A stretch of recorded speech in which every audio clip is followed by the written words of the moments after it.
Welcome to How to Retire on Time, a show that answers your questions about all things retirement, including income taxes, Social Security, healthcare, and more. This show is an extension of the book, How to Retire on Time, which you can grab today on Amazon or by going to www.howtoretireontime.com.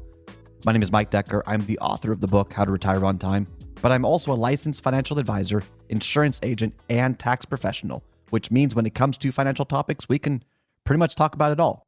Now, that said, please remember this is just a show. Everything you hear should be considered informational, as in not financial advice. If you want personalized financial advice, then request your wealth analysis from my team today by going to www.yourwealthanalysis.com.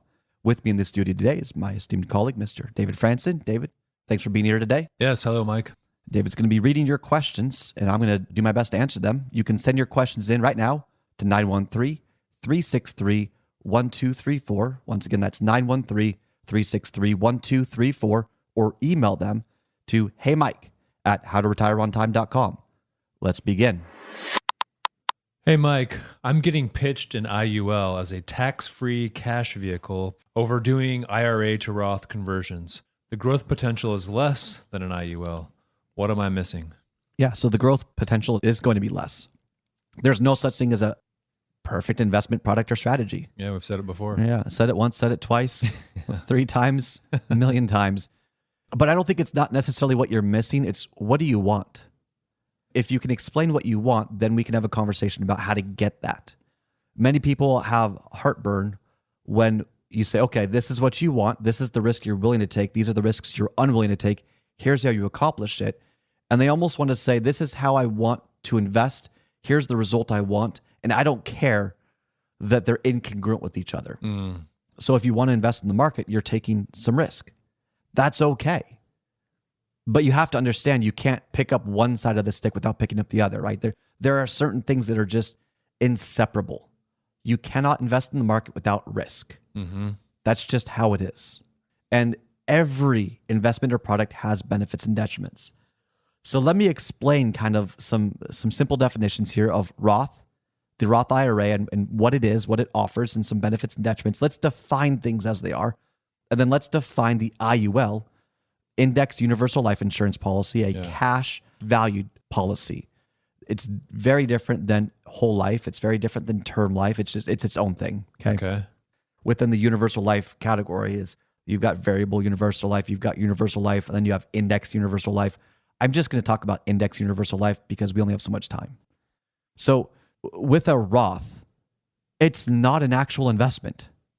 It's a tax designation on an account that allows you to grow assets and trade and adjust without paying capital gains on the way up, hopefully up, and that you can pull income out as a distribution without paying any income tax. Okay. That's it. Yeah, when you say, well, I need more growth, technically you could have a Roth and put it in money market and get around 4% based on today's returns. You know, it might be 1% later on, and maybe it's 3% later on, who knows? You could put it all in bond funds, which historically average 4 or 5%. So to say that you're not going to get as much growth, that's an oversimplification of actual definitions. A Roth is just an account that can defer taxes, or not even defer taxes, it just grows tax-free and it distributes tax-free. Right. It's hard to get money into it. There's limits on how you get money in there, whether it's through after-tax contributions in your 401k or your contribution limits, or you can do a backdoor Roth conversion or a mega backdoor Roth conversion. Anyway, I digress. But a Roth is just a Roth, okay? How you invest in there is a whole separate thing. And yeah, in point of fact, if you put money in the market, the equities market specifically, you do have more growth potential, but it's not guaranteed. One of the biggest pet peeves I've had is when people say, well, this other guy is saying, I could be getting you this. Well, you can't guarantee returns in the market. No one controls the market. And this is a common thing that I've heard is, I'm a single investor or I'm a DIY investor, but they keep bugging me saying they can get better returns. Yeah, for more risk. But more risk doesn't guarantee those returns. It just says, hey, they're trying to convince you to take more risk. You can't separate the two. Well, that's what a Roth is. So it's not necessarily you can get more money than an IUL. It just depends on how you invest in it. An IUL, or Indexed Universal Life Insurance contract, has specific rules associated with it. This is according to 7702 of the IRS code. This is current tax law. Okay. So tax code's written in pencil, can change anytime.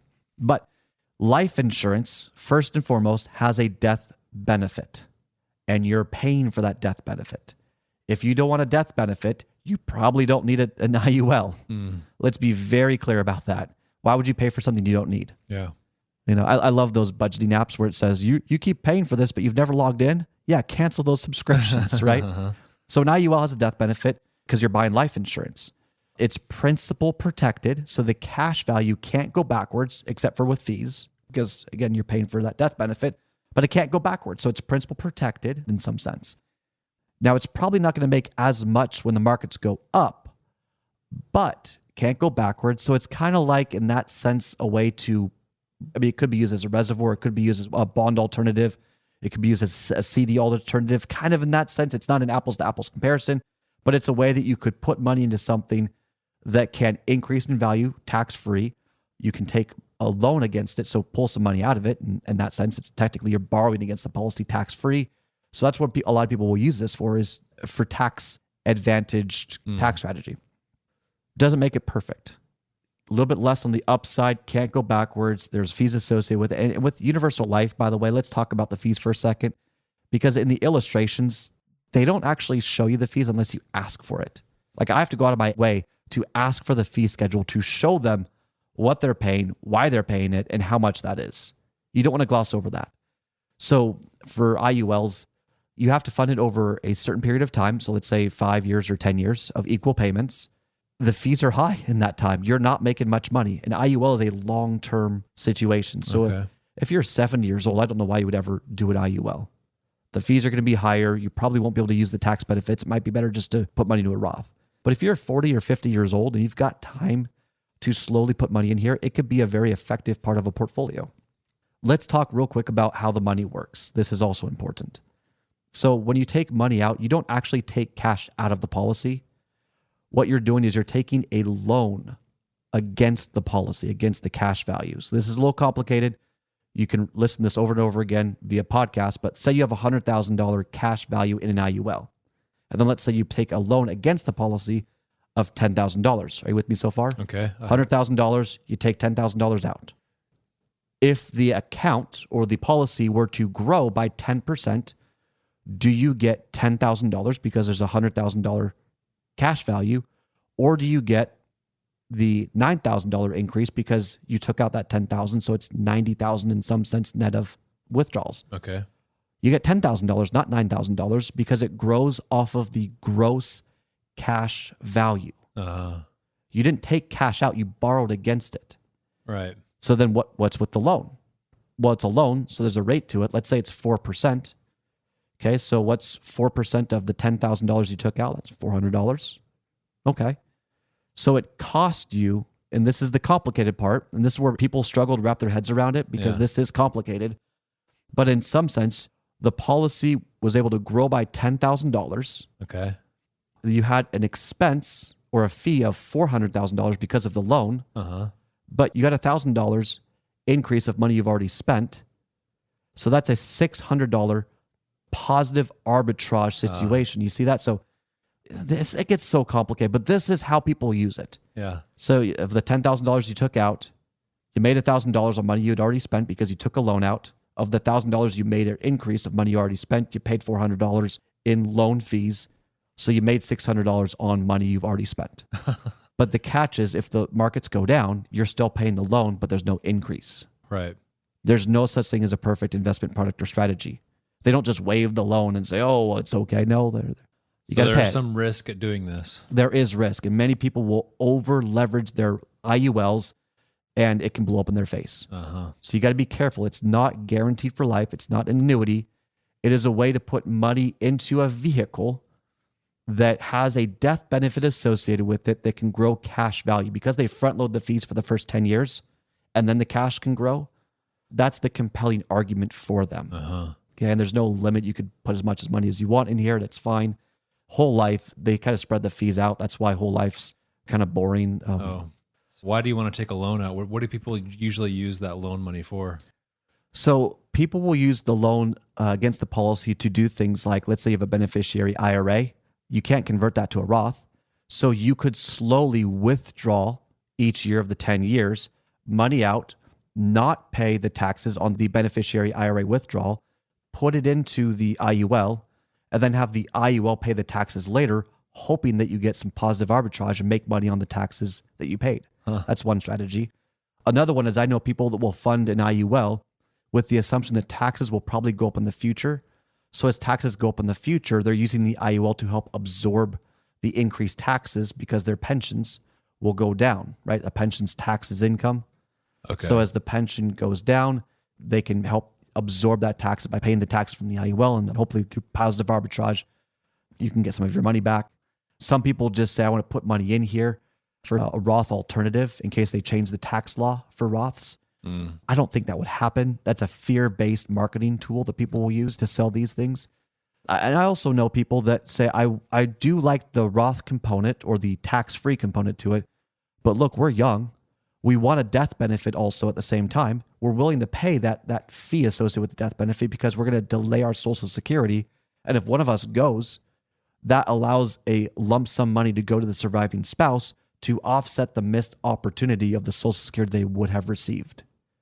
So there's all sorts of different ways that you can incorporate this as a part of a plan.